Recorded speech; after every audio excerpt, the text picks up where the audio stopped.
Hello friends, एक और बड़े इंपॉर्टेंट वीडियो में आपका स्वागत है। May 23 आरटीपी में कुछ इंपॉर्टेंट क्वेश्चन है जिसके ऊपर हम लोग डिस्कस करेंगे। सबसे पहले एमसीक्यू जो दिया है केस सिनेरियो वाला बहुत ही शानदार है। मैंने पहले से कीवर्ड हाईलाइट करके रखे हैं ताकि अपना टाइम बचे। आपका टाइम बहुत कीमती है। चलिए, एक कंपनी है मॉडर्न लिमिटेड। ये कंपनी एक अनलिस्टेड कंपनी है। इसका रजिस्टर्ड ऑफिस मुंबई में है, ठीक है, और कॉर्पोरेट ऑफिस दिल्ली में है। तो एक बात ये क्लियर कर लो कि हमारे कंपनीज एक्ट में कॉर्पोरेट ऑफिस नाम का कोई कॉन्सेप्ट है ही नहीं। अपने हर जगह वर्ड क्या लिखा है, रजिस्टर्ड ऑफिस। तो यही अपने काम की बात है। रजिस्टर्ड ऑफिस है मुंबई में। ये अपनी 18th एजीएम रखना चाहती है। 18th एजीएम, ठीक है, ये अपनी 18th एजीएम रखना चाहती है। चलो आगे बढ़ते हैं। अब यहाँ पे कुछ कहानी दिया रहता है। जितने भी बड़े केस सिनेरियो रहते हैं उसमें बहुत बड़ी बड़ी कहानियां दी रहती है जिसका कोई तुक नहीं होता। अब आपको बता रहे कि ये जो कंपनी है ना मॉडर्न लिमिटेड, ये एक स्पॉन्सर है फर्नीचर एक्सपो 2022। ये लगने वाला था और ये जो इन्होंने मुंबई में बुक्ड द एक्सपो हॉल इन मुंबई। तो ये जो एक्सपो है ना ये मुंबई में होने वाला था। तो इन्होंने क्या डिसाइड किया कि एक्सपो जिस हॉल में होगा उसके जस्ट उसी के बाद में अपन अपनी 18th एजीएम रख लेंगे उसी हॉल में, पैसा बचाने के चक्कर में। आगे बढ़िए। अब क्या बात करता है भाई, ये जो फर्नीचर एक्सपो था ना वो पोस्टपोन हो गया कोई वजह से, ठीक है। तो अब क्या हुआ, अब प्रॉब्लम क्या है कि वो जो हॉल आप क्या सोच रहे थे, फर्नीचर एक्सपो जिस हॉल में लगेगा उसके बाद अपन एजीएम रख लेंगे, लेकिन फर्नीचर एक्सपो तो पोस्टपोन हो गया, लेकिन एजीएम तो करना पड़ेगा टाइम पे। तो इन्होंने रीथिंक किया और अब इन्होंने क्या डिसाइड किया, हमारी जो एजीएम है हम 27 सितंबर को लगाएंगे, 27 सितंबर को लगाएंगे। और कहाँ लगाएंगे, IMA auditorium Delhi near corporate office. इस कंपनी का जो कॉर्पोरेट ऑफिस है ना उसके पास में एक ऑडिटोरियम है दिल्ली में। रजिस्टर्ड ऑफिस है मुंबई, कॉर्पोरेट ऑफिस है दिल्ली, और ये अब अपना एजीएम कहाँ लगाने वाले हैं, दिल्ली में। तो अब यहाँ पे एक बार थोड़ा सा रुक के सोच लेते हैं। आपको मालूम है कंपनीज एक्ट का जो 96 है सेक्शन नंबर, वो एजीएम के बारे में बात करता है। वो एजीएम के प्लेस के बारे में बात करता है। और प्लेस के बारे में क्या बोलता है कि जो कंपनी का जो एजीएम है वो या तो रजिस्टर्ड ऑफिस में होगा या उसी सिटी टाउन विलेज में कहीं दूसरी जगह होगा, ठीक है। तो मुंबई में रजिस्टर्ड ऑफिस है, मतलब कायदे से तो इनका जो एजीएम है कहाँ होना चाहिए, मुंबई में होना चाहिए। लेकिन इसका जबकि ये दिल्ली में रख रहे हैं तो गड़बड़। लेकिन एक एक्सेप्शन है इसमें, और वो है अगर आपकी कंपनी एक अनलिस्टेड कंपनी है। कौन सी कंपनी है, अनलिस्टेड कंपनी है। तो अनलिस्टेड कंपनी अपनी एजीएम इंडिया में कहीं पर भी कर सकती है, इंडिया में किसी भी प्लेस में कर सकती है, लेकिन एक कंडीशन है कि ऑल मेंबर कंसेंट मिलनी चाहिए। अगर सारे के सारे मेंबर अपनी कंसेंट देते हैं तो अनलिस्टेड कंपनी अपनी एजीएम इंडिया में किसी भी प्लेस में कर सकती है if all member consent is received. तो यहां पे दिल्ली में कर रहे हैं, लेकिन अच्छा एक कंपनी भी अनलिस्टेड ऊपर में आ चुका है। अब पढ़ते हैं क्या लिखा है, कंसेंट ली गई कि नहीं ली गई, all the member consented the same. हाँ जी बेटा, यहां तक तो एक बात समझ आ गई कि ये जो कंपनी है ना अनलिस्टेड कंपनी है, तो ये एजीएम अपनी इंडिया में कहीं पर भी कर सकती है क्योंकि सारे मेंबर की कंसेंट मिल चुकी है, तो कोई दिक्कत नहीं है। आगे, नोटिस वॉज पोस्टेड ऑन 5 सितंबर। अब इसके ऊपर भी बात कर लेते हैं। अगला पॉइंट नोटिस के बारे में। देखो जो हमारी एजीएम है ना, हमारी एजीएम होने वाली है 27 सितंबर, यहां पे दिया हुआ है 27 सितंबर। और इसकी जो नोटिस है ये नोटिस पोस्ट की जा रही है 5 सितंबर। तो अब नोटिस का लॉ याद कीजिए। नोटिस के लॉ में हमने पढ़ा है कि notice not less than 21 clear days का होना चाहिए। अब जब क्लियर डेज की कैलकुलेशन होती है ना, तो जब नोटिस पोस्ट होती है तो 2 दिन के बाद ये माना जाता है कि नोटिस पहुंच गई है, तो 2 दिन वो छोड़े जाता है। और जिस दिन नोटिस मिली है, सर्व हुई है, और डेट ऑफ मीटिंग वो भी छोड़ते हैं, मतलब 4 दिन को एक्सक्लूड किया जाएगा। तो अब कैलकुलेशन कैसे होगा, सबसे पहले आप ग्रॉस डेज निकालो, 5 तारीख से लेके 7 तारीख तक गिन लो कितने दिन हो रहे। तो 27 में से 4 माइनस कर दो, क्योंकि 4 सितंबर तक गिनती में नहीं गिना है। 5 से 27 तक 23 दिन होते हैं। अब 23 दिन में 2-2 दिन करके 2 बार माइनस कर दो, तो ये कितना हो गया, 23 में से 4 माइनस कर दो तो ये हो गया 19 क्लियर डेज। इसका मतलब ये जो नोटिस है वो 19 क्लियर डेज की है, जबकि लॉ में क्या लिखा है, 21 क्लियर डेज का नोटिस होना चाहिए। इसका मतलब ये पक्का हो गया कि अपना जो नोटिस है वो 2 दिन का शॉर्ट है। नोटिस कितना दिन का शॉर्ट है, 2 दिन का। अपन पढ़ते पढ़ते विचार करते आ रहे हैं, आगे देखेंगे क्वेश्चन क्या पूछ रहे हैं। चलो अब आगे बढ़ते हैं। हाँ, ये नोटिस में डेट टाइम प्लेस वगैरह बताया गया, ठीक है। Mister Ashok declared insolvent but undischarged. हाँ, यहां पर एक बात कर रहा है कि एक मेंबर है मिस्टर अशोक, वो इंसॉल्वेंट डिक्लेयर हो चुका है और वो अभी तक डिस्चार्ज नहीं हुआ है, notice was sent to assignee, तो कंपनी ने नोटिस उसके असाइनी को भेजी। अब नोटिस किसको भेजते हैं, इसका लॉ क्या है भाई, नोटिस 3 लोग को भेजते हैं, कोड वर्ड है मैड, नोटिस मैड को भेजते हैं, मैड का मतलब क्या हुआ, मेंबर को भेजते हैं, ऑडिटर को भेजते हैं, डायरेक्टर को भेजते हैं, और अगर कोई मेंबर इंसॉल्वेंट हो गया तो उसका जो ऑफिशियल असाइनी है, ऑफिशियल रिसीवर है, उसको भेजते हैं। तो यहां पर कंपनी ने काम तो सही किया है, क्योंकि अशोक इंसॉल्वेंट हो गया तो कंपनी ने नोटिस किसको भेजा, उसके असाइनी को, बिल्कुल सही है। अच्छा आगे, while a wilful omission was made in giving notice in case of miss Anjum, मतलब जो मिस अंजुम है ना, उसको नोटिस विलफुल नहीं दिया गया, जानबूझकर नोटिस नहीं भेजा।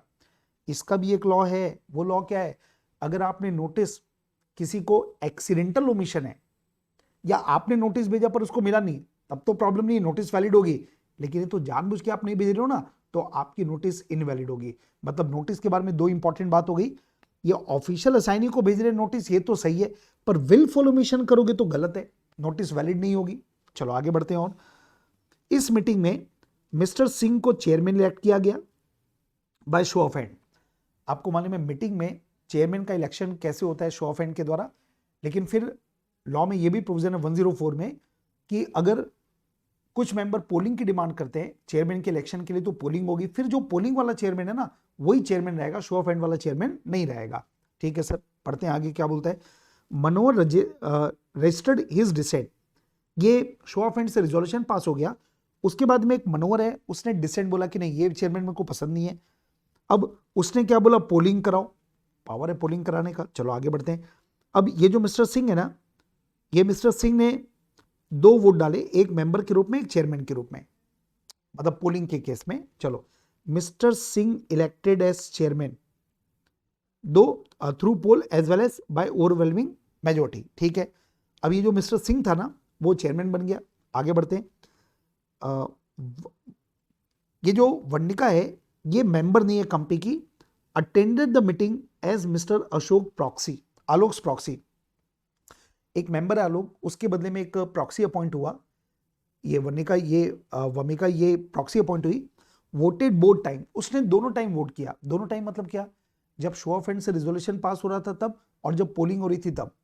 अब जरा याद कीजिए, प्रॉक्सी को वोटिंग का पावर कब मिलता है, केवल पोलिंग पे, मतलब शो ऑफ हैंड पे वोट नहीं दे सकती। तो ये जो वनिका है, ये गलत है बिल्कुल, इसने शो ऑफ हैंड पर वोट डाल दिया, गलत है। चलो आगे, mister Singh elected show of hand and when he was elected by poll, आगे व्हेन शी इनिशिएटेड, ठीक है सर, बाकी आगे, Manohar raise the question that is vote casted by Singh in his capacity as chairman, hence he pass remark on him, मतलब ये जो मनोहर है ना, उसको बड़ा बुरा लगा कि ये वोट दे रहा है, 2 बार वोट दे दिया, तो इसने कुछ एडवर्स रिमार्क किया, कमेंट किया, which is considered defamatory nature, जो कि उसके सम्मान के विरुद्ध था।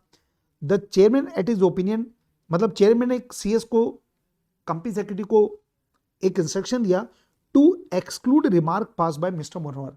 उसने बोला मिनट बुक लिख रहे हो ना, तो मनोहर ने जो कमेंट किया, वो कमेंट बड़ा भद्दा है, बड़ा गंदा है, आपत्तिजनक है, उसको आप रिकॉर्ड मत करो मिनट बुक में, क्योंकि ये हमारे सम्मान के विरुद्ध है। ठीक है, लेकिन कुछ मेंबर ने ऑब्जेक्शन किया, बोला नहीं नहीं नहीं, मीटिंग में जो भी बात होगी उसको मिनट बुक में रिकॉर्ड किया जाएगा। अब आपको थोड़ा इसका लॉ बताते हैं। सेक्शन नंबर 118 में एक प्रोविजन है, और 118 में क्या लिखा है, चेयरमैन को डिस्क्रिशनरी पावर है, अगर ऐसा कोई मैटर है जो कि डिफेमेटरी ऑफ एनी पर्सन है, detrimental to the interest of company है, इररिलेवेंट इमटेरियल है, तो चेयरमैन को लॉ ने पावर दिया कि वो मिनट बुक में उस मैटर को इंक्लूड करने से मना कर सकता है, एक्सक्लूड करवा सकता है।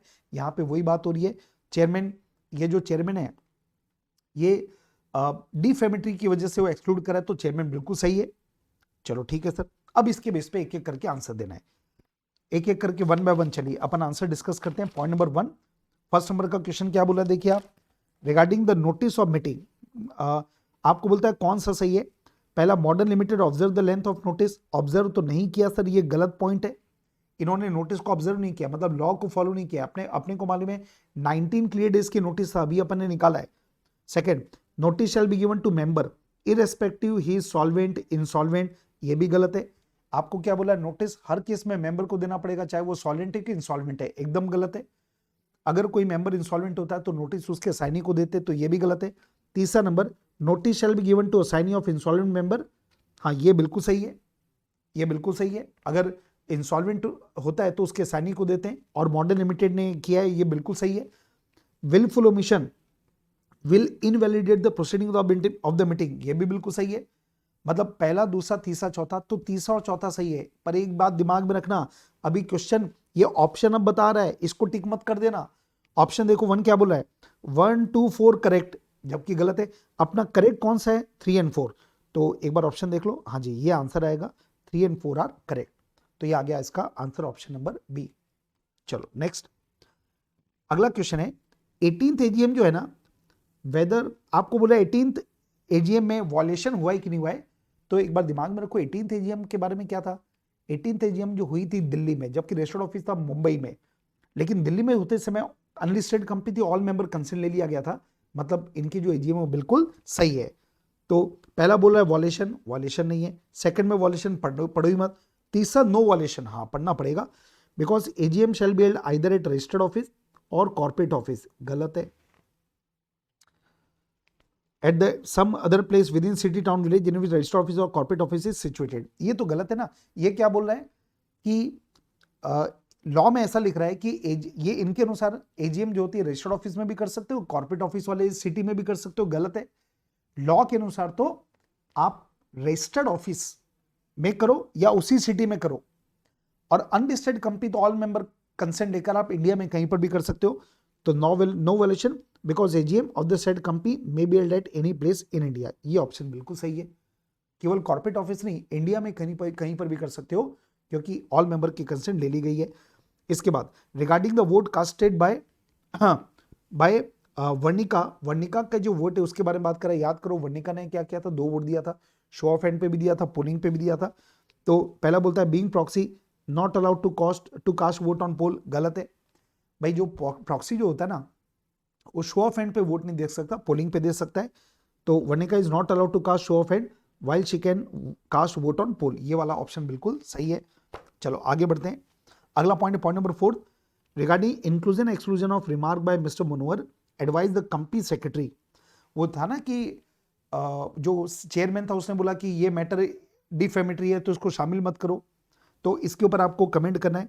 पहला बोला रिमार्क जो है ना वो इंक्लूड करना पड़ेगा, क्योंकि फेयर एंड करेक्ट समरी होना चाहिए। देखो वैसे तो आपको मिनट बुक में सारी बातें लिखना पड़ता है जो फेयर एंड करेक्ट हो, लेकिन चेयरमैन को पावर है कि वो 3 ग्राउंड पे वो मैटर को इंक्लूड करने से मना कर सकता है, उसको डिस्क्रिशनरी पावर है। तो ये वाला ऑप्शन गलत है। सेकंड नंबर है मनोहर का रिमार्क एक्सक्लूड किया जाएगा because remark are made intent to defame chairman the chairman's opinion to include exclusion is immaterial in such a case, ये भी गलत है। आपको यहाँ पे क्या बोला है कि चेयरमैन का ओपिनियन कोई मैटर ही नहीं करता, तो ऐसा नहीं है। मतलब चेयरमैन चाहे तो उसको शामिल करने बोल भी सकता है, वो चाहे तो एक्सक्लूड करने भी बोल सकता है, ये चेयरमैन का लीगल पावर है। तीसरा, Manohar remark shall be excluded from minute book because chairman has absolute discretion to exclude any matter which is definite, ये बिल्कुल सही है। मतलब ये जो मनोहर ने रिमार्क किया ना, वो एक्सक्लूड तभी हो पाएगा जब चेयरमैन बोलेगा कि एक्सक्लूड करो। अगर वो चाहे तो ये भी बोल सकता है इंक्लूड करो, तो इंक्लूड होगा। तो इसलिए आंसर आ गया ऑप्शन नंबर सी। तो ये उस क्वेश्चन की बेस पे 4 क्वेश्चन थे, बन गए अपने। आगे बढ़ते हैं। एक इंटरप्रिटेशन का एक रूल है कि cardinal rule of construction is word, sentence और phrase should be given their natural grammatical meaning, है ना, ताकि उसका मीनिंग हो पाए। ये दिया हुआ रूल ऑफ लिटरल इंटरप्रिटेशन, वो रूल यही बोलता है कि जब तक कोई और इंटेंशन नहीं होता तो जो वर्ड जैसा यूज किया गया उसको वैसा मीनिंग लो, नेचुरल मीनिंग लो। इसके बाद आगे बढ़ते हैं। हाँ, क्वेश्चन नंबर 8 है, ये एनआई एक्ट का है कि फॉरेन इंस्ट्रूमेंट कौन सा नहीं है बोलता है। तो आपको मालूम है फॉरेन इंस्ट्रूमेंट, देखो इनलैंड इंस्ट्रूमेंट और फॉरेन इंस्ट्रूमेंट। इनलैंड इंस्ट्रूमेंट का मतलब क्या होता है, ऐसे इंस्ट्रूमेंट जो इंडिया में लिखा गया हो, प्लस या तो इंडिया में पेबल हो या किसी पर्सन रेसिडेंट इंडिया के ऊपर लिखा गया हो। तो आपको बोला है कौन सा इंस्ट्रूमेंट फॉरेन नहीं है। तो पहला पॉइंट है bill drawn on a person resident outside India. एक बात तो दिमाग में बैठा लो, कोई भी इंस्ट्रूमेंट जो इंडिया से बाहर लिखा गया है वो कभी इनलैंड इंस्ट्रूमेंट नहीं हो सकता, क्योंकि इनलैंड इंस्ट्रूमेंट होने की पहली कंडीशन है which is drawn in India. तो ये तो पक्का फॉरेन है, जबकि आपको क्या बोला कौन सा फॉरेन नहीं है। Second, drawn on person resident outside India नहीं है। ये भी मतलब ये तीनों फॉरेन इंस्ट्रूमेंट है, क्योंकि कोई भी इंस्ट्रूमेंट जो इंडिया के बाहर लिखा गया वो फॉरेन होता है, जबकि आपको बोला कौन सा फॉरेन नहीं है। तो bill drawn on person resident India but payable outside India, ये फॉरेन इंस्ट्रूमेंट नहीं है, क्योंकि इंडिया में लिखा गया है, तो भले वो पेबल आउटसाइड इंडिया होगा तो भी कोई दिक्कत नहीं है। इंडियन के ऊपर लिखा है ना, तो वो फॉरेन इंस्ट्रूमेंट माना जाएगा। यहाँ पे लिखा नहीं कि कहाँ पे लिखा गया है, तो अपनी मानेंगे कि इंडिया में लिखा गया है। चलो आगे बढ़ जाओ। आप अगला पॉइंट है, who can not inspect the register of charge and instrument of charge during business hour without payment of fees. यहाँ पे सेक्शन नंबर 85 है चार्ज का लॉ। वो ये बोलता है हर कंपनी जो रजिस्टर ऑफ चार्ज मेंटेन करता है, तो उस रजिस्टर ऑफ चार्ज को कंपनी के मेंबर और कंपनी के क्रेडिटर ये दोनों फ्री ऑफ कॉस्ट इंस्पेक्ट कर सकते हैं। अब जो दूसरे पर्सन है, इन दोनों के अलावा जो अदर पर्सन है, वो भी चार्ज के रजिस्टर को देख सकते हैं, लेकिन उसके लिए उनको फीस देनी पड़ेगी। तो आपको पूछ क्या रहा है, who can not inspect the register of charge without payment of fees. ऐसा कौन सा पर्सन है जो बिना फीस किए पे किए इंस्पेक्ट नहीं कर सकता? तो आंसर है person other than member and creditor. ठीक है, ये लोग ऐसे हैं जो बिना फीस पे किए इंस्पेक्ट नहीं कर पाएंगे, मतलब उनको फीस पे करना पड़ेगा। चलिए आगे बढ़ते हैं। अगला क्वेश्चन है क्वेश्चन नंबर 10। ये बोलता है आपको eligible company is not permitted to accept deposit from public. मतलब डिपॉजिट के टॉपिक अलग हो गया। एलिजिबल पब्लिक कंपनी जो होती है ना, उसके डिपॉजिट के बारे में बात कर रहा है। क्या लिखा देखो आप, can not accept deposit which is repayable on demand और लेस देन ब्लैंक मंथ। तो एक बार लॉ को याद रखिए, डिपॉजिट के पीरियड के ऊपर बात हो रही है। थोड़ा सा आपको रिकॉल करा देते हैं। जो डिपॉजिट होता है ना, उसका टर्म क्या होता है, कितने समय का आप डिपॉजिट ले सकते हो? तो आंसर है आप ऐसा कोई डिपॉजिट नहीं ले सकते which is repayable on demand और within 6 month and more than 36 month. कुल मिला के जो डिपॉजिट है ना, वो 6 महीने से कम का नहीं हो सकता, 36 महीने से ज्यादा का नहीं हो सकता। लेकिन एक एक्सेप्शन है, और वो एक्सेप्शन है शॉर्ट टर्म डिपॉजिट जो होते हैं, वो आप 6 महीने से कम का भी ले सकते हो, लेकिन 3 महीने से कम का नहीं ले सकते। तो ऐसा समझ लो कि शॉर्ट टर्म डिपॉजिट 3 से 6 महीने का ले सकते हो, और जो शॉर्ट टर्म नहीं है ना, वो 6 महीने से लेके 36 महीने तक का होगा। तो अब इसके अनुसार क्वेश्चन पढ़ते अपन। आपको पहले नंबर क्या बोला कि जो एलिजिबल कंपनियां होती है वो ऐसा डिपॉजिट नहीं ले सकती which is repayable on demand और less than 6 month. Repayable on demand वाला भी नहीं हो सकता, लेस देन 6 मंथ वाला भी नहीं हो सकता। But for the purpose of meeting the short term requirement a company में except deposit repayable earlier than 6 month. Sorry, ये इधर एक और है। अब मैक्सिमम पीरियड कितना होता है? 36 महीने का, ऊपर में जो दिया हुआ है। मिनिमम 6 महीने, मैक्सिमम 36 महीने।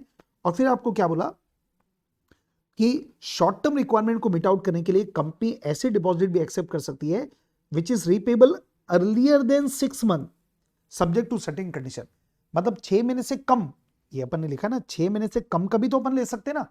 तो 6 महीने से कम का भी डिपॉजिट ले सकते हो शॉर्ट टर्म रिक्वायरमेंट को मीट करने के लिए, लेकिन 3 महीने से कम नहीं हो सकता। तो यहां पे आंसर क्या होगा? 6। मतलब ऑप्शन नंबर ए आएगा। पहले में 6, दूसरे में 36, तीसरे में 6। तो ये पोर्शन ओवर हो गया। अब यहां पे कुछ ऐसे पोर्शन है जो लविश सर आपको भी कवर करेंगे, लेकिन बाकी जो क्वेश्चन हैं वो मैं कवर कर रहा हूं। आइए एक क्वेश्चन नंबर 12। क्वेश्चन नंबर 12 पढ़ते हैं, क्या लिखा है। हाँ जी, 12 नंबर। अमन एक इंजीनियर है, उसने एक नई कंपनी बनाई, उसका नाम है nut and bolt private limited. ठीक है जी, बढ़िया कंपनी है nut and bolt private limited, और उसने इसको रजिस्टर्ड करा लिया उसी नाम से, nut and bolt private limited के नाम से। ये जो नट एंड बोल्ट है ना, वो एक रजिस्टर्ड ट्रेडमार्क था, मतलब किसी और का ट्रेडमार्क था। 5 साल के बाद में उसके जो मालिक है उसने एप्लीकेशन दिया तो कि भैया हमारे नाम से एक कंपनी को इनकॉर्पोरेट कर दिया गया, और उसी के द्वारा उसने कंप्लेन किया। अब ये सवाल है कि क्या वो कंपनी को कंपेल कर सकता है क्या कि आप अपने नाम को बदलो? तो एक बार लॉ को याद कर लो भाई। इसमें कंपनीज एक्ट का सेक्शन नंबर 16 एप्लीकेबल होगा, रेक्टिफिकेशन ऑफ नेम।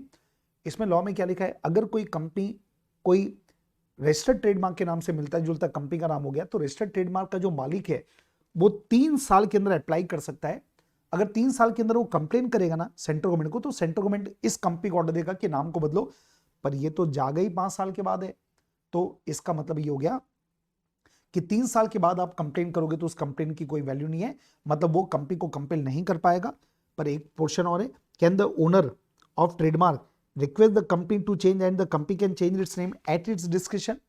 मतलब वो जो ट्रेडमार्क का जो मालिक है ना, क्या वो कंपनी को हाथ जोड़ के बोल सकता है क्या कि भैया आप प्लीज अपने नाम को बदल लो, हमारे नाम से मिलता जुलता हो गया, और फिर कंपनी अपनी इच्छा से नाम को बदल सकती है? आंसर है यस।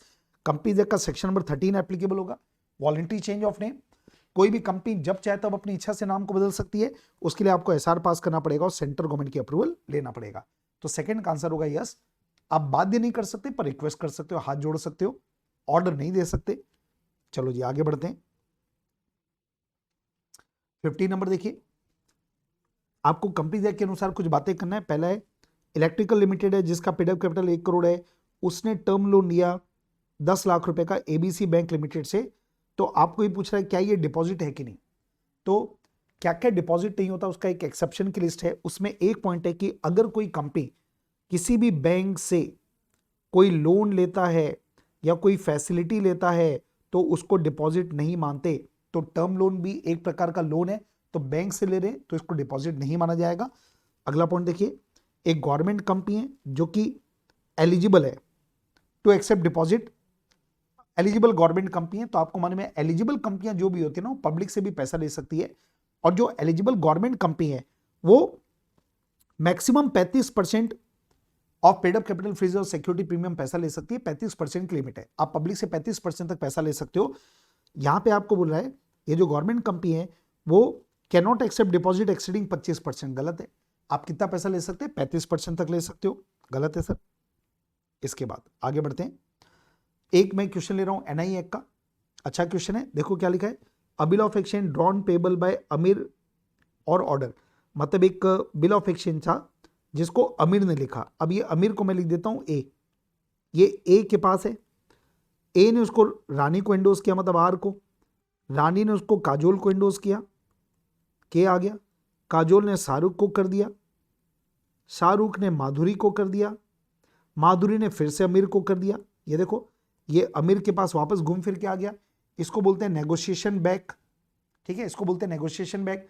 अब लॉ में प्रोविजन क्या है कि अगर नेगोशिएशन बैक होता है तो कोई भी पार्टी अपनी प्रायर पार्टी पे केस नहीं कर पाएगा जिनके बीच में सर्किटी ऑफ एक्शन है।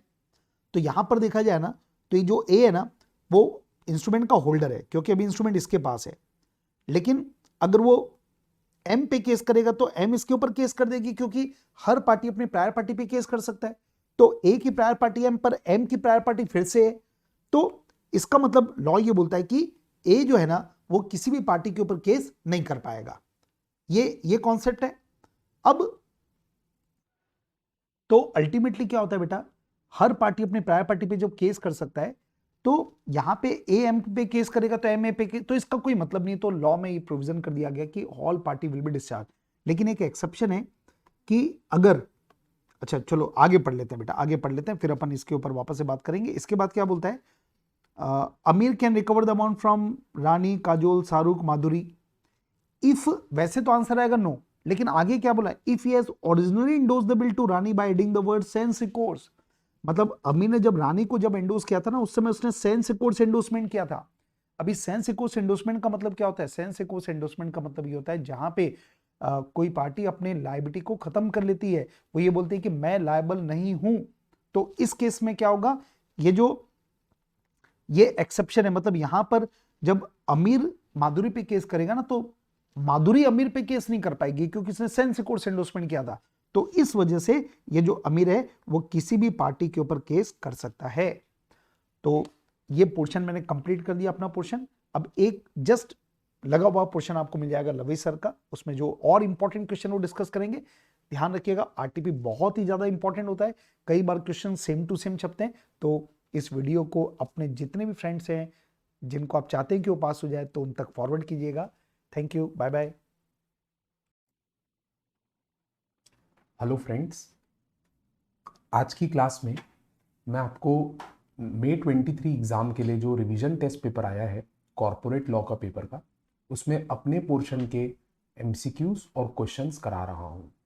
एक चीज़ बहुत इंटरेस्टिंग है इस बार के आरटीपी में, जो मेरे पोर्शन के कंपनी लॉ के 4 क्वेश्चन हैं, वो सारे questions books of account chapter के हैं। यानी डिविडेंड चैप्टर और ऑडिटर चैप्टर का एक भी क्वेश्चन कंपनी लॉ में नहीं पूछा गया है। सारे के सारे क्वेश्चन सेक्शन 128 से लेके सेक्शन 138 के बीच में जो बुक्स ऑफ अकाउंट चैप्टर है उससे रिलेटेड है। वो प्रैक्टिकल क्वेश्चन अपन 2 मिनट बाद पढ़ेंगे। पहले एमसीक्यू सॉल्व कर लेते हैं। एमसीक्यू में जो 6th क्वेश्चन है वो हमारा पोर्शन का फॉल करता है। ये reopening of books of account से रिलेटेड है। तो क्वेश्चन पढ़ते हैं, आइए पहले साथ में। Question 6, ABC limited has shares listed on recognised stock exchange in India, यानी लिस्टेड कंपनी है। During the current financial year 31 March 2023, यानी अभी जो फाइनेंशियल ईयर चल रहा है वो 22-23 चल रहा है। The SEBI has found some irregularity in the filings made by the company, यानी सेबी ने इनकी फाइलिंग्स में कुछ गलती देखी है। Accordingly SEBI proposes to make application to tribunal for reopening of the books of account. तो reopening of books of account my dear friends section 130 होता है। You as an expert are called upon by SEBI to advise with which last financial year for reopening an application can be made। यानी सेबी सबसे मतलब जो financial year SEBI को allowed है reopen कराने में, उसमें सबसे लास्ट फाइनेंशियल ईयर कौन सा होगा? सबसे लास्ट, यानी जो सबसे जल्दी फॉल करेगा वो। तो उसमें कंसेप्ट बेटा एक ही है कि प्रीसीडिंग 8 फाइनेंशियल ईयर्स तक के बुक्स ऑफ अकाउंट रीओपन हो सकते हैं। तो अभी चल रहा है 23, तो आप फिंगर्स पे काउंट कर सकते हैं। 22 is the first, 22, 21, 20, 19, 18, 17, 16 and 15th होगा लास्ट। तो 15th यानी 14, 15 ये आंसर होना चाहिए 6th क्वेश्चन का। नेक्स्ट क्वेश्चन है, ये आपका बेटा डिविडेंड चैप्टर से आया है एमसीक्यू में। मैंने बोला था प्रैक्टिकल बड़े वाले क्वेश्चन में डिविडेंड नहीं है, पर इसमें है। The amount which is accumulated in investor education and protection fund shall not be used for, ये क्वेश्चन है। मतलब 4 ऑप्शन में से 3 ऑप्शन ऐसे दिए हुए हैं जिसमें यूज कर सकते हैं। पहले लिखा है refund in respect of unclaimed dividend, matured deposit, matured debenture and application money due for refund and interest thereon. तो बेटा इसके लिए तो यूज कर सकते हैं, तो ये तो आंसर नहीं होगा। उसके बाद reimbursement of legal expenses incurred in pursuing class action suit under section 37 and 245, तो बेटा ये इसके लिए भी यूज कर सकते हैं, तो ये भी आंसर नहीं होगा। एक डी ऑप्शन पढ़ा रहा हूं, distribution of disgorged amount among eligible and identifiable applicants who have suffered loss, इसके लिए भी यूज कर सकते हैं अगर आप लिस्ट देखेंगे तो बच जाता है सिर्फ सी ऑप्शन, ग्रांट और donation to central government for the purpose of investor education, इसके लिए यूज नहीं कर सकते। लॉजिक समझो, ये डोनेशन सेंट्रल गवर्नमेंट को हम नहीं दे सकते। सेंट्रल गवर्नमेंट डोनेशन दे किसी को चलेगा, सेंट्रल गवर्नमेंट डोनेशन ले ये बात सही नहीं है, तो इसीलिए सी आंसर करेक्ट होगा सर।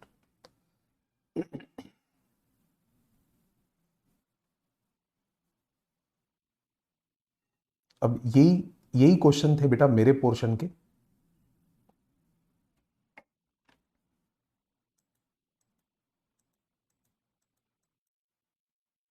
अब आइए डिस्कस करते हैं बड़े क्वेश्चंस को।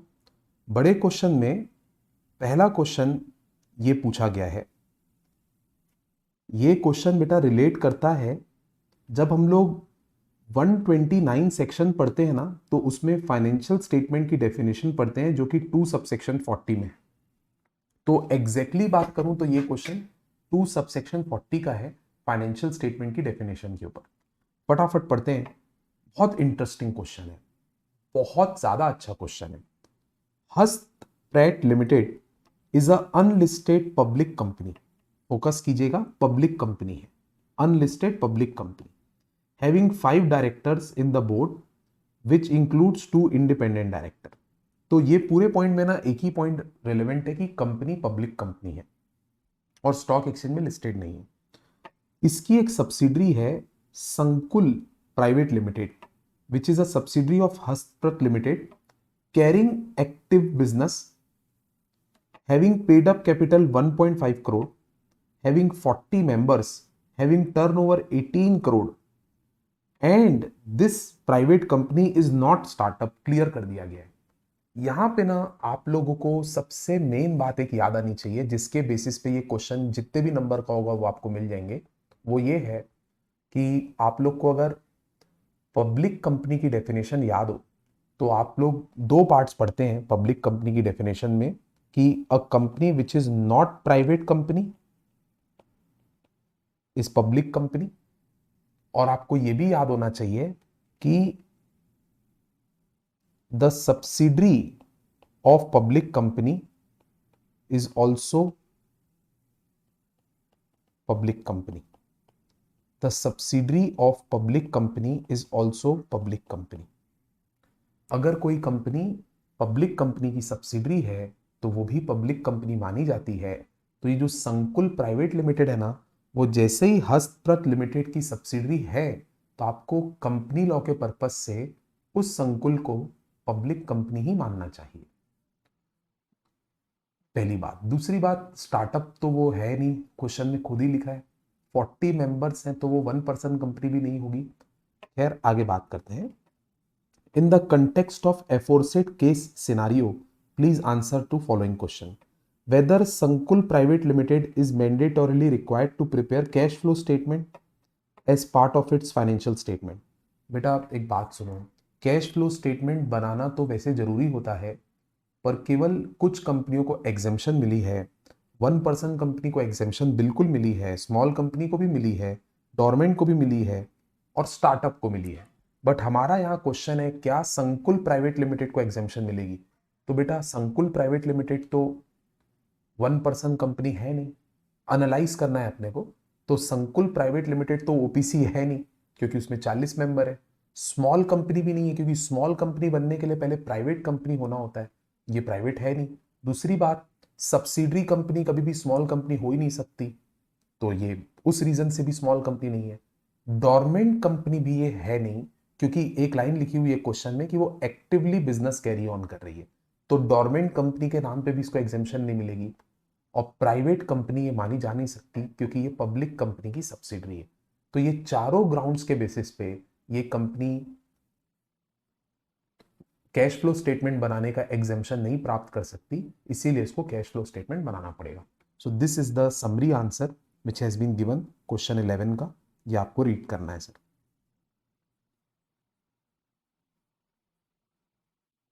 ये सबसे फेवरेट पॉइंट है मेरा इसमें।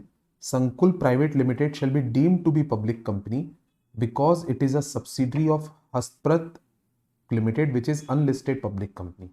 It will not fall into any of the category of exemption, कोई भी कैटेगरी ऑफ एग्जेम्पशन में नहीं आएगी वो। ये आपको रीड करना है बेटा, तो इसीलिए इनको कैश फ्लो स्टेटमेंट बनाना पड़ेगा। आइए नेक्स्ट क्वेश्चन पढ़ते हैं, और मजेदार क्वेश्चन है वो।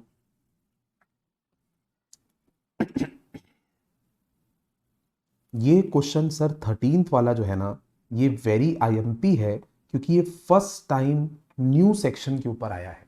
अगर आपको याद हो, मैं अपनी क्लास में आपको सिखाया था सेक्शन 129 कैपिटल ए, उसकी ये बेस थी, समरी थी 129 कैपिटल ए की, कि नया सेक्शन इंसर्ट किया गया है और सेंट्रल गवर्नमेंट चाहे तो कुछ prescribed class of unlisted companies को ये रिक्वायर कर सकता है कि वो लोग पीरियोडिकल बेसिस पे फाइनेंशियल स्टेटमेंट बनाएं apart from the annual financial statement. इसको मैं पढ़ाने के समय ये याद कराया था आपको कि लिस्टेड कंपनीज को तो वैसे भी क्वार्टरली फाइनेंशियल स्टेटमेंट बनाने पड़ते हैं क्योंकि स्टॉक एक्सचेंज में रिजल्ट्स क्वार्टरली जाते हैं।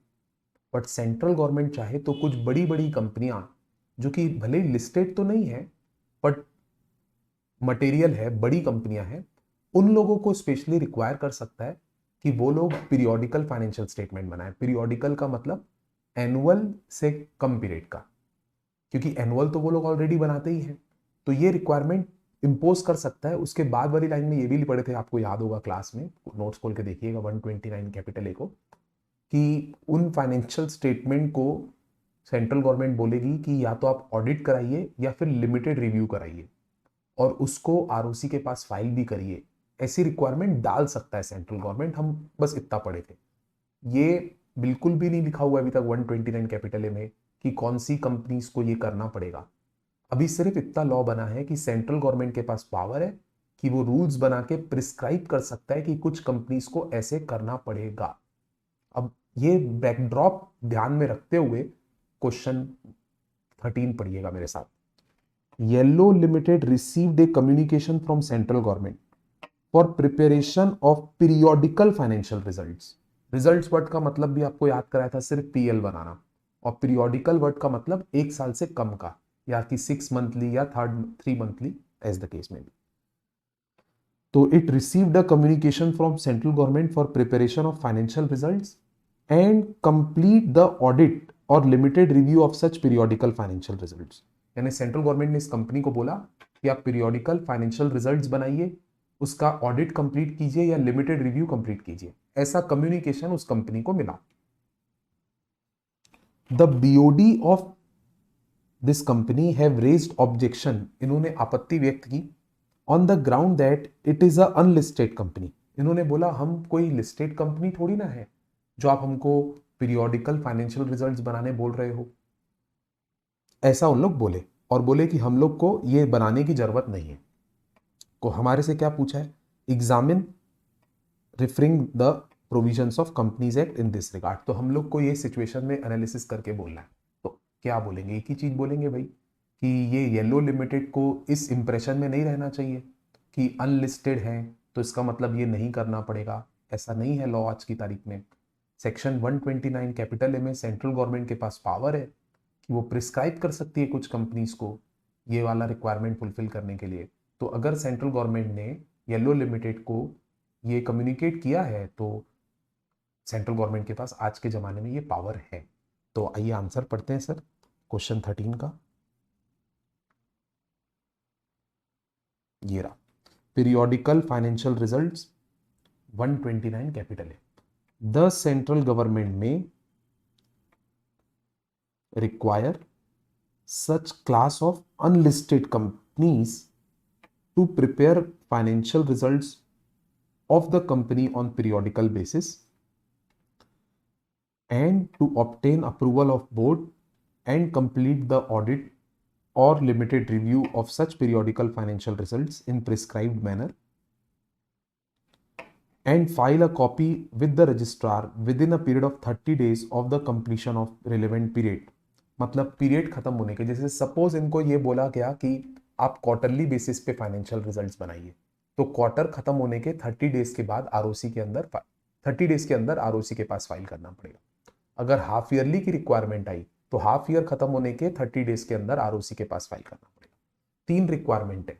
सेंट्रल गवर्नमेंट बोलेगी फाइनेंशियल रिजल्ट्स प्रिपेयर करो। सेकेंड रिक्वायरमेंट है पीरियोडिकल फाइनेंशियल रिजल्ट्स प्रिपेयर करो। सेकेंड रिक्वायरमेंट है कि उसकी बीओडी अप्रूवल करवाओ, बीओडी द्वारा उस रिजल्ट्स को अप्रूव कराओ, और साथ में उसकी ऑडिट या लिमिटेड रिव्यू कंप्लीट करो। ऑडिट या लिमिटेड रिव्यू दोनों नहीं। और तीसरी रिक्वायरमेंट की 30 डेज के अंदर आरओसी को फाइल करो। ये रिक्वायरमेंट सेंट्रल गवर्नमेंट डाल सकती है prescribe class of unlisted companies के ऊपर। Therefore the objection of the BOD on the ground that Yellow Limited is unlisted company is not correct. Section 129A clearly specified that even unlisted company has to prepare periodical financial results. Very IMP new question है, नए section के ऊपर है, तो आने की बहुत chance है। ये हो गया 129 कैपिटल ए। अब लास्ट क्वेश्चन सर CSR के ऊपर पूछा गया है। सॉरी, 2 क्वेश्चन और पढ़ाऊंगा। ये बहुत छुप के क्वेश्चन आया है 136 के ऊपर, बहुत छुप के, बहुत आईएमपी क्वेश्चन। आपको एक प्रोविजन याद दिलाऊंगा कि 136 में हम पढ़ते हैं कि कंपनी को अपने फाइनेंशियल स्टेटमेंट, बीओडी रिपोर्ट और साथ में ऑडिटर रिपोर्ट एजीएम के 21 डेज के पहले अपने सारे मेंबर्स और डिबेंचर ट्रस्टीज को भेजना पड़ता है। ये 136 का बेसिक कंसेप्ट है सेंड करने का। बट इसमें एक आखिरी में क्वेश्चन कराता था मैं 4th या 5th नंबर पे कि निधि कंपनी के लिए स्पेशल लॉ है। निधि कंपनी के लिए ये लॉ है कि अगर कोई मेंबर के पास बहुत कम शेयर है, 1000 रुपए की फेस वैल्यू या फिर 1% शेयर कैपिटल, इतने तक का ही उसके पास अगर किसी मेंबर के पास सिंगल या जॉइंटली शेयर होल्डिंग है, तो निधि कंपनी को ये अलाउड है कि वो ऐसे मेंबर को सेंड ना करे, सच मेंबर को सेंड नहीं करे ये अपने फाइनेंशियल स्टेटमेंट वगैरह। और इसके लिए उसको एक ही चीज करना पड़ेगा कि न्यूज़पेपर में एक एडवर्टीजमेंट देना पड़ेगा। न्यूज़पेपर में एडवर्टीजमेंट नहीं, इंटीमेशन देना पड़ेगा कि कंपनी की एजीएम की डेट, टाइम और वेन्यू क्या है। एक इंटीमेशन देना पड़ेगा कि एजीएम की डेट, टाइम और वेन्यू क्या है, और साथ में फाइनेंशियल स्टेटमेंट वगैरह को अपने रजिस्टर्ड ऑफिस में ओपन फॉर इंस्पेक्शन रखना पड़ेगा और साथ में नोटिस बोर्ड में चिपका के रखना पड़ेगा। तो अगर ये फॉर्मेलिटी निधि कंपनी कर लेती है कि न्यूज़पेपर में इंटीमेशन डाल दे, उस इंटीमेशन में एजीएम की डेट, टाइम और वेन्यू बता दे, और फाइनेंशियल स्टेटमेंट को अपनी रजिस्टर्ड ऑफिस में ओपन फॉर इंस्पेक्शन रखे, और फाइनेंशियल स्टेटमेंट को अपनी रजिस्टर्ड ऑफिस के नोटिस बोर्ड में चिपका के रखे, ये कंप्लायंस अगर निधि कंपनी कर लेती है, न्यूज़पेपर वाला और रजिस्टर्ड ऑफिस में इंस्पेक्शन वाला, तो छोटे मोटे शेयर होल्डर्स को निधि कंपनी फाइनेंशियल स्टेटमेंट घर पे नहीं भेजे तो भी चलेगा, पर बड़े शेयर होल्डर को तो देना ही पड़ेगा। ये बात आपको याद रखना पड़ेगा। छोटे मोटे शेयर होल्डर किसको बोलते हैं? इनको छोटा मोटा शेयर होल्डर बोलते हैं। तो ये बेसिक प्रोविजन आपको बैकड्रॉप पे रखना पड़ेगा, तब जाके आप इस क्वेश्चन को सॉल्व कर पाओगे। तो लॉ मैंने आपको पहले रिकॉल करा दिया बेटा। एक बात कभी नहीं भूलना, छोटे मोटे शेयर होल्डर को ही भेजने की जरूरत नहीं है, बड़े शेयर होल्डर को तो हर हाल में भेजना पड़ेगा, और छोटे मोटे शेयर होल्डर को भी तब नहीं भेजना है जब ये कंडीशन सेटिस्फाई करेंगे न्यूज़पेपर वाली। तो अब इस बैकड्रॉप में ध्यान में रखते हुए काफी बड़ा क्वेश्चन आया है, ध्यान से पढ़ते हैं क्वेश्चन को। उपकार निधि limited was about to hold AGM on 25th August 2022, for which the notice of AGM along with relevant document was sent to all its members including the following। दोबारा पढ़ता हूं। 25 अगस्त 2022 को एजीएम होने वाली है, जिसकी नोटिस जा चुकी है सभी मेंबर्स को, नोटिस रिलेवेंट डॉक्यूमेंट्स के साथ सारे मेंबर्स को, और इनको भी दी जा चुकी है नोटिस। तो इनको भी भेजे हैं जिनका अभी अपन नाम पढ़ने वाले हैं। 3 कैटेगरी के इन्वेस्टर, 4 कैटेगरी के इन्वेस्टर की बात होगी, इन चारों को नोटिस भी जा चुकी है। पर इस क्वेश्चन में हमारा फोकस पॉइंट नोटिस नहीं है, हमारा फोकस पॉइंट ना फाइनेंशियल स्टेटमेंट की कॉपी है। तो नोटिस तो सबको जा चुकी है। इन 4 आदमियों के नाम पढ़ते हैं, ये 4 इंक्लूडेड है। एक ऐसा मेंबर है जिसके पास इंडिविजुअली 800 की फेस वैल्यू के शेयर हैं और वो पेड अप कैपिटल का 0.16% है। आप देखोगे ये दोनों ही रूप में छोटा शेयर होल्डर है। फेस वैल्यू भी 1000 से कम है और पेड अप कैपिटल भी 1% से कम है। कायदे से इसको फाइनेंशियल स्टेटमेंट वगैरह की कॉपी नहीं भी भेजेंगे तो 136 अलाउ करता है, बट वो न्यूज़पेपर वाला इंटीमेशन फॉलो करना पड़ेगा। 2 ऐसे मेंबर्स हैं जो जॉइंटली होल्ड करते हैं फेस वैल्यू 1600 की और पेड अप कैपिटल में 0.32%। बेटा जॉइंटली को भी अपन को एट पार ही मानना है, तो 1600 के अगर वो जॉइंटली ओन करते हैं ना, तो 1600 इज मोर देन 1000, तो मेरे हिसाब से ये डिजर्व करते हैं, इनको बड़ा शेयर होल्डर मानेंगे, इनको फाइनेंशियल स्टेटमेंट की कॉपी घर पहुंचानी जरूरी है निधि कंपनी को। थर्ड, 42 ऐसे मेंबर्स हैं जिसमें हर के पास इंडिविजुअली सिर्फ 600 के शेयर्स हैं और पेड अप कैपिटल का 0.12% ही है सभी के पास। तो आप अगर इसको भी एनालाइज करोगे तो ये सारे के सारे 42 मेंबर्स छोटे ही माने जाएंगे बेटा। तो ये छोटों को फिर से घर पे फाइनेंशियल स्टेटमेंट भेजने की जरूरत नहीं है। और बाकी जितने शेयर होल्डर्स हैं उनके बारे में कुछ लिखा हुआ है कि उनके पास इंडिविजुअली 1.2% शेयर्स है। 1.2%, तो अपना थ्रेशोल्ड तो 1 है, 1.2 से भी ज्यादा है इनके पास, तो इनको तो बड़ा शेयर होल्डर मानेंगे, इनको तो ये तो डिजर्व करते हैं प्राप्त करना। क्वेश्चन है, in the AGM held on 25th August 2022 the member were not provided with the facility to vote by electronic means.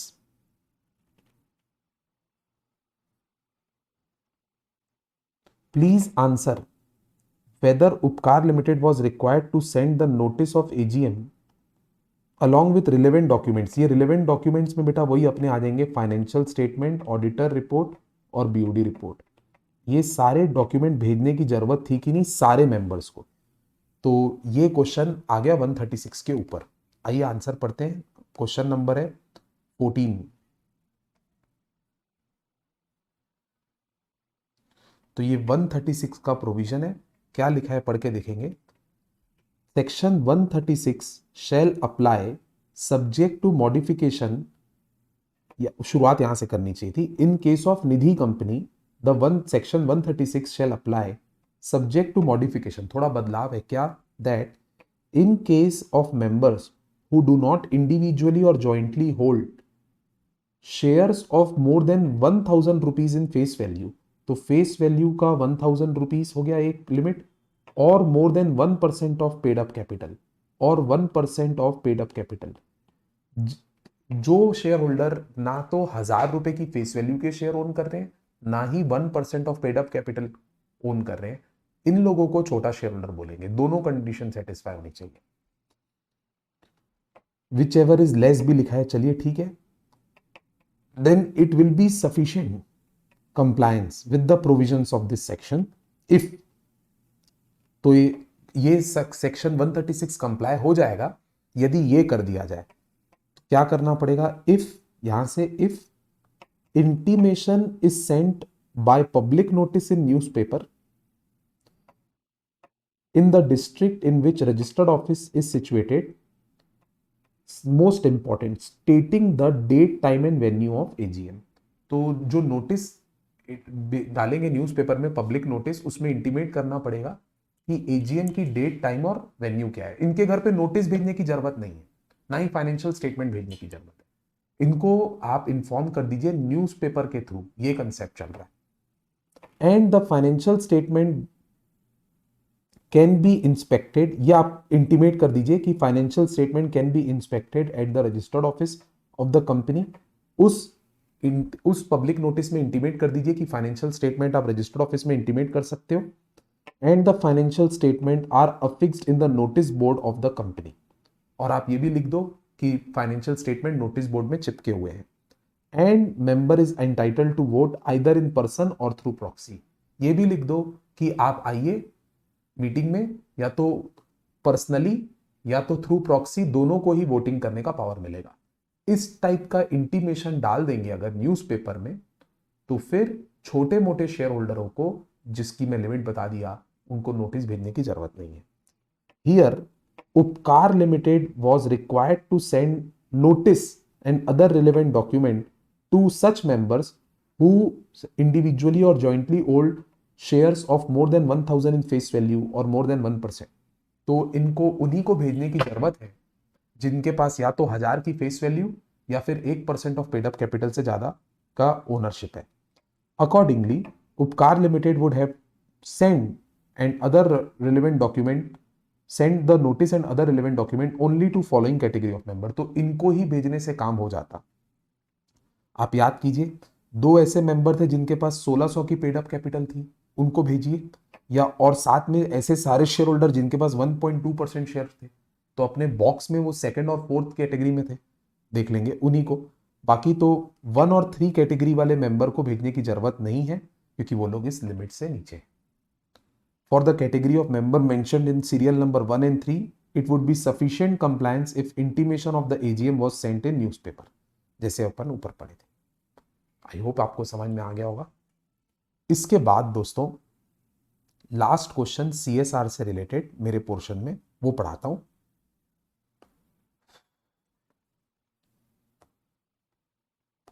और फिर जीसीए बताऊंगा। और ये क्वेश्चन आया है सर, इसमें ना नॉलेज एक बहुत इंपॉर्टेंट है, बहुत छोटा क्वेश्चन है, बहुत छोटा, बट नॉलेज एक पॉइंट का लगेगा। Red limited was incorporated on 1/4/20, थोड़ा डेट को याद रखेंगे। The balance sheet extracted from its audited financial statement are given below. तो ना बेटा 2 साल का डेटा दिया हुआ है, एक है 2021, ये देखिए ये है 2021। आप अग्री कीजिएगा कि 2021 तो इनका फर्स्ट फाइनेंशियल ईयर था। उस साल इन्होंने प्रॉफिट बिफोर टैक्स 5 करोड़ कमाया, प्रॉफिट आफ्टर टैक्स 3.75 करोड़ कमाया। और 21-22 में, नेक्स्ट ईयर में, सेकेंड फाइनेंशियल ईयर में, इन्होंने प्रॉफिट बिफोर टैक्स 7 करोड़ कमाया और प्रॉफिट आफ्टर टैक्स 5.25 करोड़ कमाया।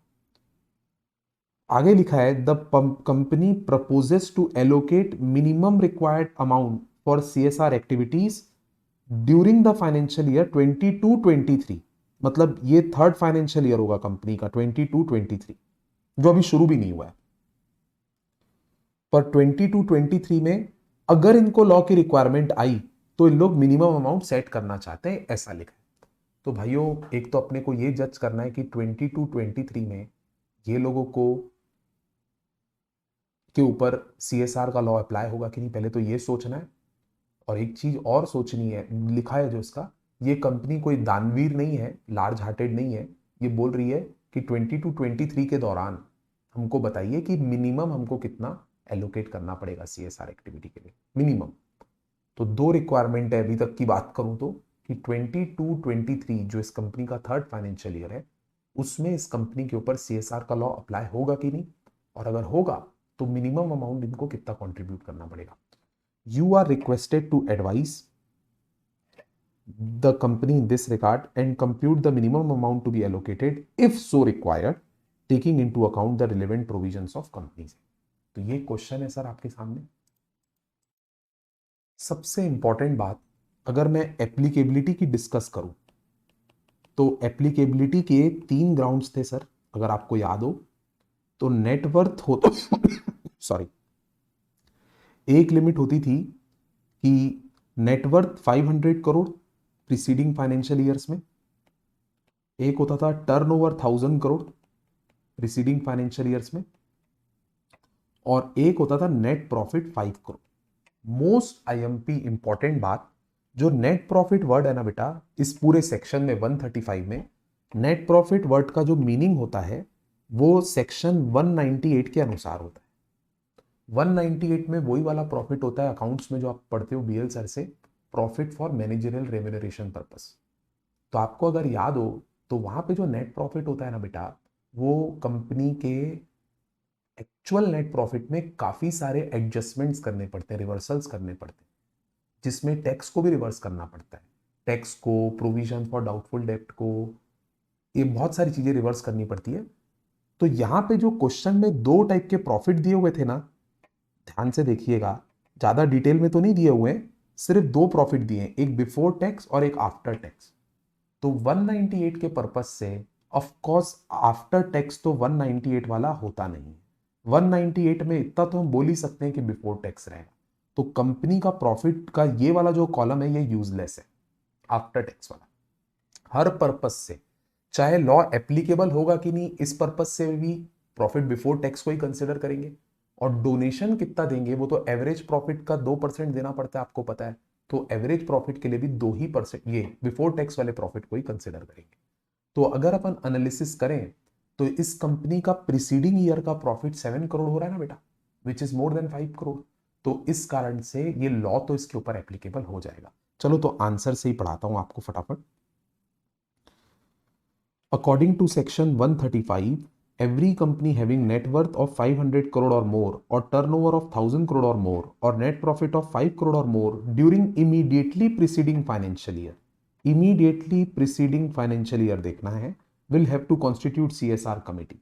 उस हिसाब से अगर आप देखोगे तो 22-23 जो थर्ड फाइनेंशियल ईयर था, उसका प्रीसीडिंग फाइनेंशियल ईयर था 21-22, और उस फाइनेंशियल ईयर में कंपनी का नेट प्रॉफिट 5 करोड़ से ऊपर जा चुका है, 7 करोड़ जा चुका है। तो सीएसआर कमेटी बनानी पड़ेगी। और बेटा सीएसआर कमेटी बनाने के अलावा ये भी तो याद करो आप कि पिछले सालों के एवरेज प्रॉफिट का 2% स्पेंड करना पड़ेगा। और उसमें भी अगर आपको याद हो तो पिछले 3 फाइनेंशियल ईयर के एवरेज प्रॉफिट को कंसिडर करते हैं। बट अगर कंपनी को बने हुए 3 फाइनेंशियल ईयर हुए ही नहीं है, 2 फाइनेंशियल ईयर हुए हैं, तो 2 फाइनेंशियल ईयर के एवरेज प्रॉफिट को का 2% निकालेंगे। According to section 135(5), the board of every company shall ensure that company spends in every financial year at least 2% of the average net profit of the company made during the 3 immediately preceding financial years. And where the company has not completed the period of 3 financial years, then during such immediate preceding financial years, since its incorporation, मतलब जब से company बनी है उन सालों का average देखेंगे। और नेट प्रॉफिट का मतलब 198 के हिसाब से करेंगे। ये तो आपको मैं क्लियर कर ही दिया। तो अब इस सेक्शन के ऊपर, इस क्वेश्चन के ऊपर अगर अपन कमेंट करें, in the instant case the net profit before tax of red limited for the year 21-22 is 7 crore. Hence, Red Limited is required to constitute CSR committee during 22-23 because the profit before tax exceeds 5 crore. और दूसरा जो minimum contribution होगा वो 2% of average net profit since incorporation होगा। Preceding 3 financial years का नहीं, since incorporation यानी 2 साल का। तो 5 करोड़ और 7 करोड़ का सिंपल एवरेज करेंगे, 6 करोड़ सिंपल एवरेज आएगा, उसका 2% स्पेंड करना पड़ेगा 12 lakhs, which is very easy and important। बहुत बेहतरीन क्वेश्चन। और लास्ट क्वेश्चन बहुत इजी जीसीए का मेरे दोस्तों। जीसीए में पूछा है कि क्या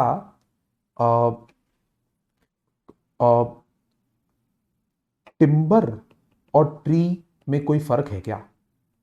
इसमें से कौन सी चीज इमूवेबल प्रॉपर्टी है, कौन सी नहीं? तो मैं आपको क्लास में क्लियरली बताया हूं, लास्ट क्लास में आपको याद होगा जीसीए में, कि इमूवेबल प्रॉपर्टी में ट्री को इमूवेबल प्रॉपर्टी मानेंगे because it is thing permanently attach to earth. But timber का मतलब क्या होता है बेटा, कि आपने जमीन से पेड़ को निकाल दिया और उसका जो सिर्फ वुडन पोर्शन है, लकड़ी है, बांस है, वो टिम्बर कहलाता है। पर चूंकि वो अटैच टू अर्थ नहीं है, इसीलिए टिम्बर इमूवेबल प्रॉपर्टी नहीं होता। ये लास्ट क्लास में कॉपी में लिखवाया हूं।